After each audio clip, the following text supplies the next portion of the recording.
ja veieu, aquesta nit estic aquí acompanyat a l'Ajuntament de Salou i el cert és que avui ha vingut un dels personatges més importants del món televisiu. Estem parlant del Jordi Sánchez i en aquests moments el nostre company Ricard Checa està parlant amb ell.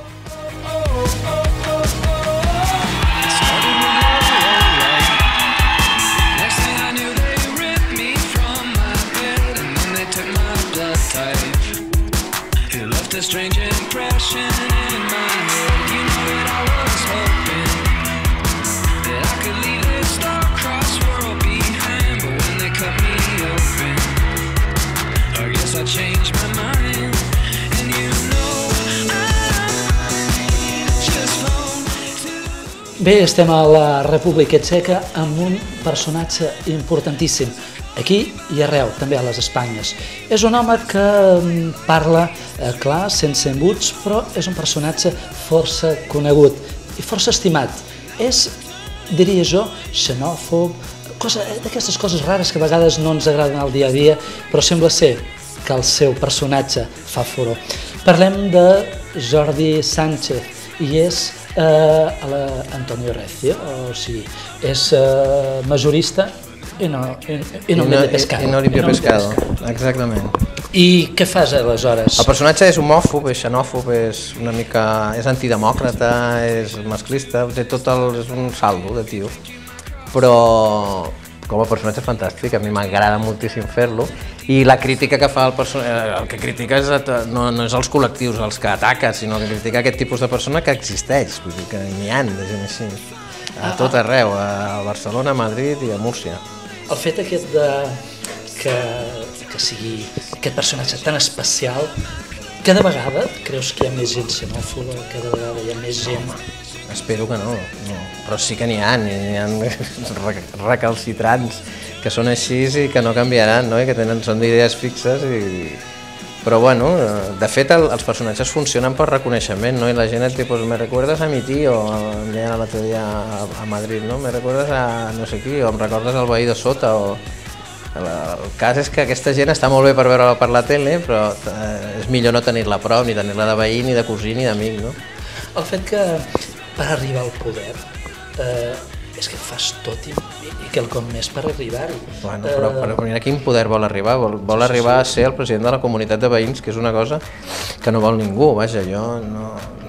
Has estat mai? Sí, una vegada me'n vaig anar al cinema i quan vaig tornar m'havien fet president de l'Escala, però no té res a veure i a part ningú vol ser president de l'Escala ni president de la comunitat, perquè es vol dir feina i vol dir...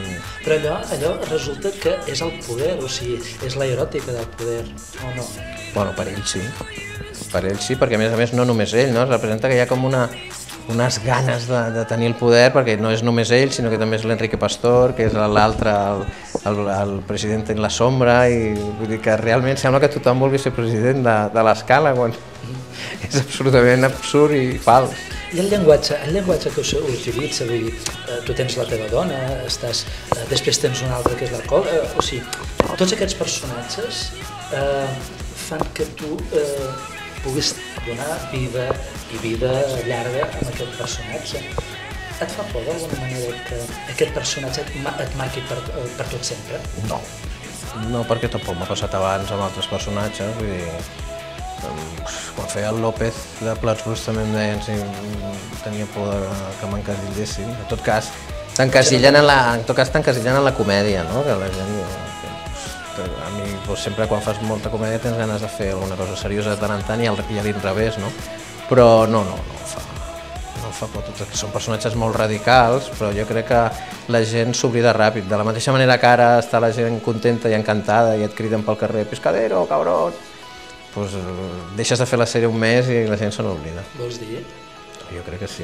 Ara, com que aquesta la posen cada dia a totes hores... Tu rius? Tu et veus i rius? Jo ric molt quan llegeixo els guions a l'AVE, quan vaig Barcelona-Madrid i em donen el guió del divendres de la setmana següent, sí que ric. Segueixo rient igual que el primer dia, em fa molta gràcia el personatge perquè trobo que és un animal i amb ell i amb molts altres. A mi m'agrada la sèrie com a espectador. O sigui, ets un usuari assidu de l'AVE, perquè te'n vas als dilluns al matí i tornes el divendres a la nit. Sí, jo durant 6 mesos i mig Cada setmana vaig a Madrid, estic els dies laborables i el divendres torno cap a casa. Quantes hores treballes al dia? Doncs si es fan exteriors són 11 hores i si es fan interiors, que vol dir els pisos per dintre i les escales i tot el que són decorats, són 8 hores. Llavors, bueno, més treball el taxista. Està ben pagat? Ara em preguntaràs a quan cobro? No, però home, es cobra més com un pescadero, no? Home, jo crec que sí, però bueno, els peixaters es guanyen molt bé la vida, no sé.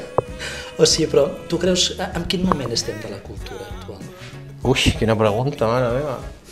Pues la cultura està en crisi perquè hi ha una crisi general i la cultura està putejadeta, com tot. Ens han considerat la cultura al nivell d'entreteniment, ens han pujat fins al 21, els toros, en canvi, segueixen allà on estan i bueno, el ministre que hi ha és el que hi ha, no? El web és una cosa de l'antigor.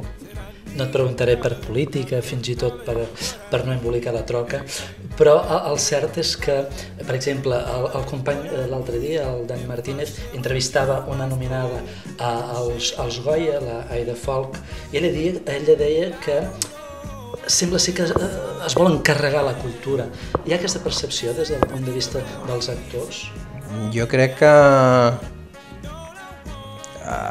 des del món de la cultura s'ha atacat molt al govern del PP i el govern del PP ara està enfadat.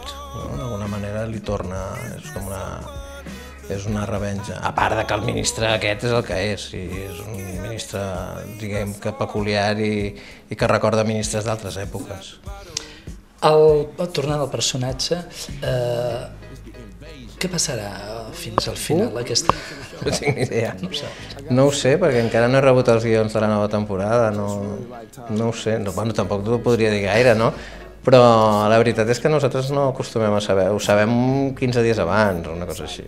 No coneixem les trames, a vegades els guionistes ens diuen, ens xiven una mica i el teu personatge anirà per aquí o per allà. Però bueno, coneixent-lo suposo que seguirà volent tenir el poder, que és el que a ell li agrada més del món, i anirà mancat sexualment i buscant dones per tot arreu, que és el que li passa amb ell, que és que veu guarrilles per tot arreu i va boig com... Això de que vegis com el personatge, òbviament hi ha coses que tu a la teva vida personal suposo que no abomines fins i tot, però allò de portar banyes, perquè sembla que a Espanya es porta molt d'això. Com ho veus, allò de... O sigui, que la teva dona se'n vagi al llit amb el porter, com ho veus? Com ho veu el personatge? Jo. El personatge ho veu fatal, el personatge no suporta que un altre ocupi el seu lloc, ell considera, és un tio que està... Però ell està format per ser l'infidel, que és l'Espanya masclista de tota la vida, ell és el que pot posar les banyes i anar de putilles, i en canvi no suporta que la seva dona li sigui infidel perquè llavors el qüestiona com a tio i com a home i està rabiós, i de fet perdona el porter però la dona no la perdona. En el jardinero el té perdonadíssim, el té allà de soci d'amic i tal, a ell li perdona perquè és el tonto, a més, que fot molt faltón el personatge, però amb ella no l'ha perdonat, porta tota la temporada demanant-li disculpes i no hi ha manera. I l'Enrique Pastor?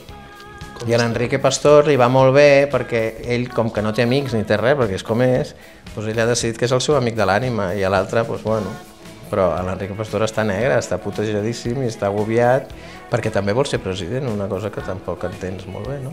Tothom vol arribar al poder. Tothom vol arribar al poder, però és que l'Enrique Pastor, a més, se suposa que és polític i que ell ja té una mica de poder. Ell treballa en un ajuntament real i sí, però bueno, sí. Estàs a Salou, faràs de pregoner, és la primera vegada que ho fas? A Salou, sí. No, en altres llocs no, ja ho he fet altres vegades. Bueno, ho faig jo i el Recio, és un poti-poti. I què passarà a Salou? Quin serà el teu discurs de pregoner? Ho fem entre les dues, però és un discurs de peixater, No és un discurs profund i amb voluntat de transmetre grans valors. Ja saps com és en Antonio Recio, no? Jordi, et pregunto, com es viu a Madrid cal arribar a Madrid perquè tu puguis despelotar en la fama? No. No, jo aquí, els plats bruts els vam fer, s'ha fet i s'ha tornat a reposar i s'ha tornat a refer i tal, i aquí era conegut i després a nivell nacional, doncs, o sigui, jo notava que era conegut perquè quan sorties de Catalunya doncs no et coneixien i ara doncs, et coneixen a tot Espanya. És la diferència. És la diferència, el nivell de la popularitat té un...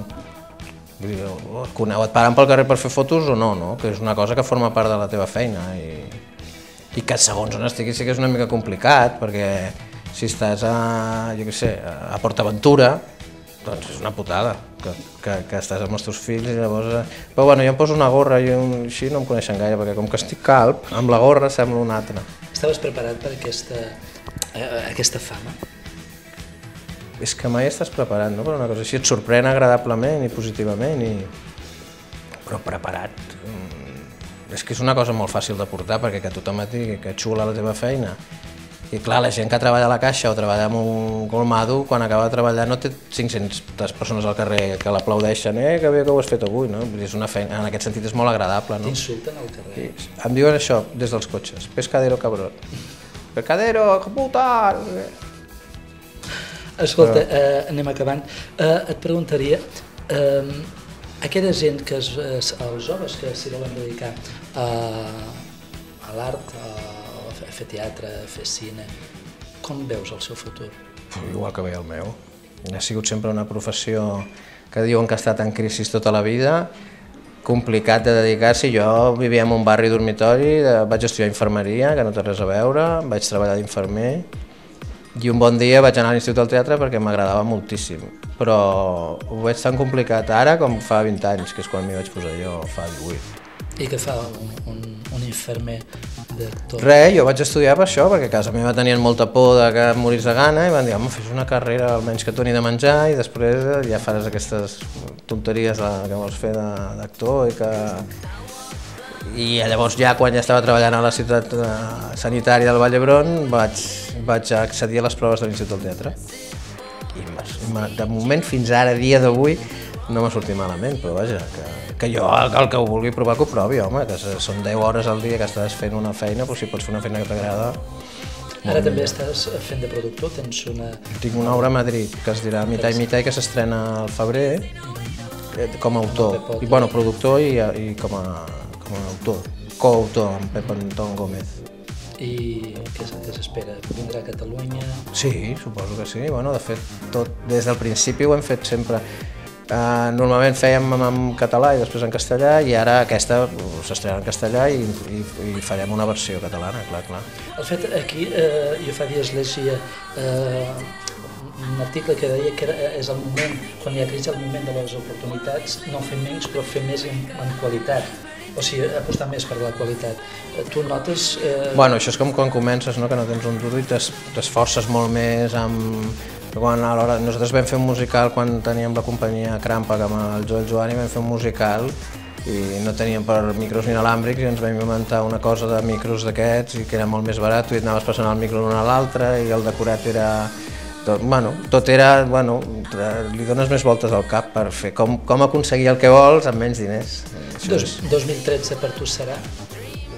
Jo 2013 si puc conservar la salut, que és una cosa que preocupa a tothom, i puc seguir fent la feina que més m'agrada del món, doncs ja en té prou.